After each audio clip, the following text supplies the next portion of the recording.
What Would She Do? The show about life, love, and relationships. Welcome back and Happy New Year. I'm your host, Saran Almond, and this is What Would She Do? Now it's a new year, so new beginnings, right? How about a new mindset? With the holiday season behind us, some of us haven't quite beat the holiday blues. And for those people, I am here. Yes, thank you.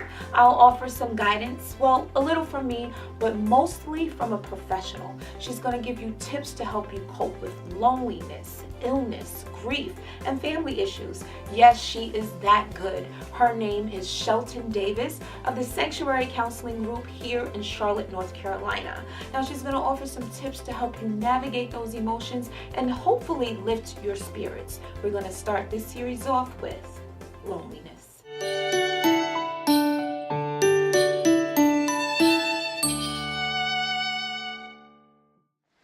For folks who are lonely, I think as much as social media can be a terrible thing at this time of year and can make us feel like everyone else is having a great time, but we're not, there are certain elements of it that have been really helpful in the last few years.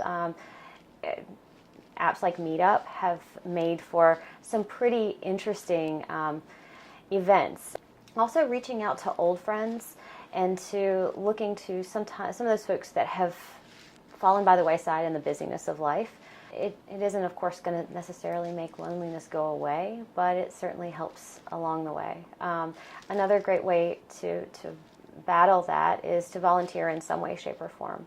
Helping others naturally helps us to feel better, whether we want it to or not.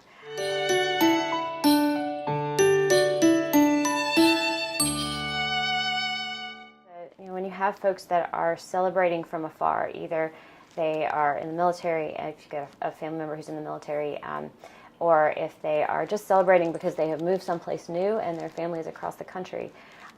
Establishing new traditions in that new place, maybe something totally different, is always kind of an interesting thing to start doing, so that you're not feeling like you're replicating the same things as you've done in the past without that person, so you feel that gaping hole. For some folks as well, it might be that you can't get the kind of special bread that grandma makes. Call her and ask her, how do I make that? And can you tell me the ingredients? And teach that to children or a neighbor or a friend.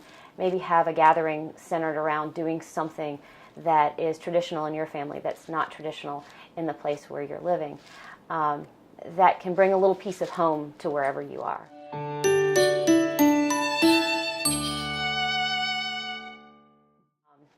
What's most important is that you actually feel it and you take time for yourself to actually grieve in whatever way is appropriate for you. Everyone grieves in a little different way. Everyone doesn't lay on their couch and cry. Some people do. Some people need to look through photo albums or do the things that make them feel close to the ones that they've lost.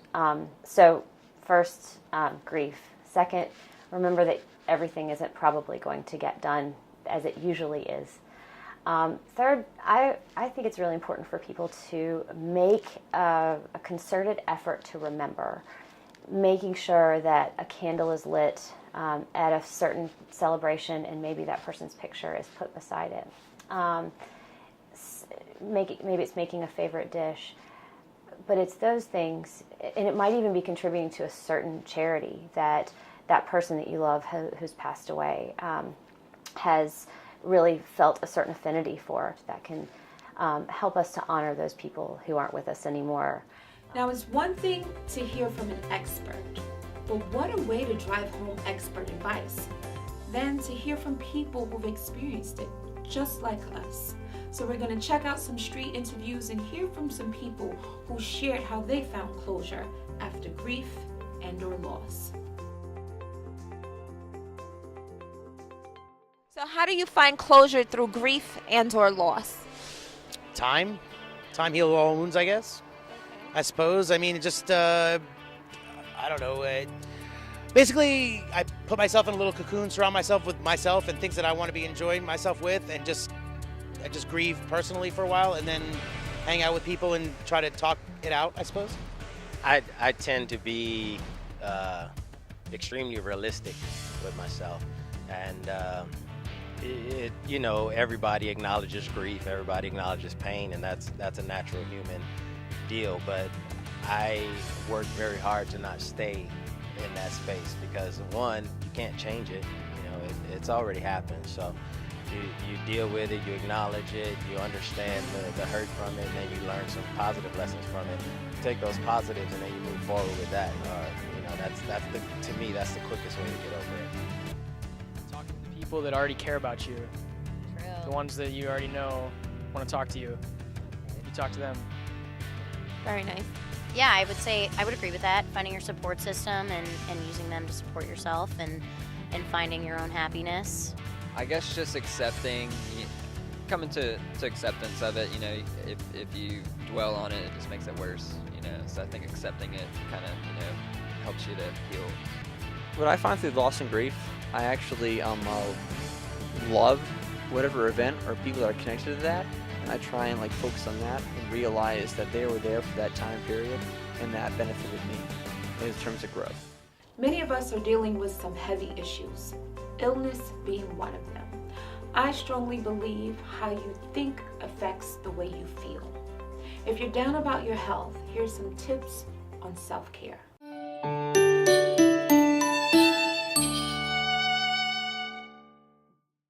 For folks who are sick, I think we have to take a lower energy level and recognize that everything is not necessarily going to be done the same way. I think this is a real struggle for people as they get older. In the midst of that, I think it's really important to take care of yourself, to do whatever your doctor's ordered, particularly in terms of eating and not trying to overdo it with food or drink in the midst of a time when everyone overindulges. If you can take care of your body, then at least you'll feel as good as you can. At one time or another, we all experience family difficulties, challenges, issues, problems, however you like to label it. While no family is perfect, love should be enough to endure. And if it's not, here are some tips to help you get through the family gatherings without engaging in a war of words or fist. Check it out.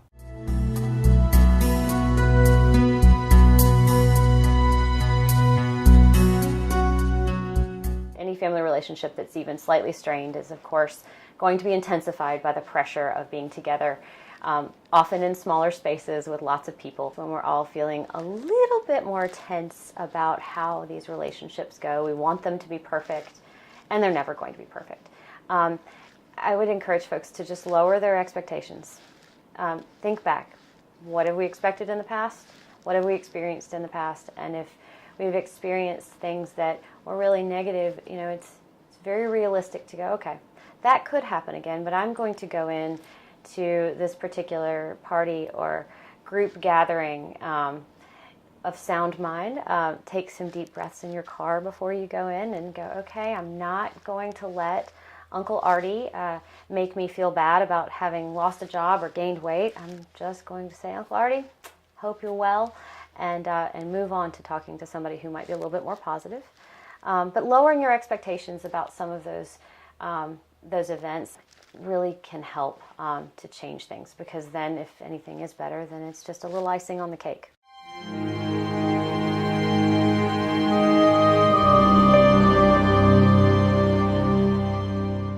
What usually sticks out for people is if we're thoughtful or if we're not thoughtful.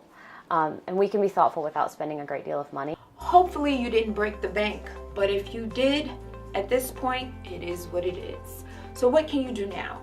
You can plan to pay off your debt and or seek financial counseling to help you get through your financial difficulty. And there's a bright side, it's tax season. So do the right thing.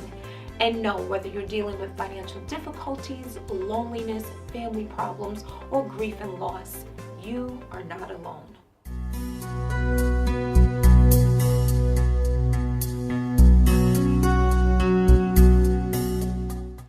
I think probably one of the things to remember at this time of year is that you're not alone. If you look at social media, everyone is putting out their happiest looking pictures. Every one of those pictures doesn't necessarily mean that they go home to a perfect life. And it's very, very frequent that folks are putting their best foot forward but aren't necessarily all that happy either. And it's very easy to put yourself down in that moment. And so it's important to remember that you're not alone. Seeking professional help, looking into a service that honors your sadness, and potentially being part of a group counseling setting can be really helpful in reminding folks that they're really not alone. Well, that's all for now. I hope you were able to find some peace and or light through the tips offered on today's show. For more information about Shelton Davis, please visit my website at www.whatwouldshedothe.show.com. Please like, share, comment, and subscribe. If you haven't seen the first part of this series, How to Beat the Holiday Blues, please click the link above. I thank you so much for watching. You can follow the show on Twitter and IG at WWSD_the show. A special thank you to Dr. Airy of the Sanctuary Counseling Group. I am your host, Saran Almond, and this is How to Beat the Blues on What Would She Do?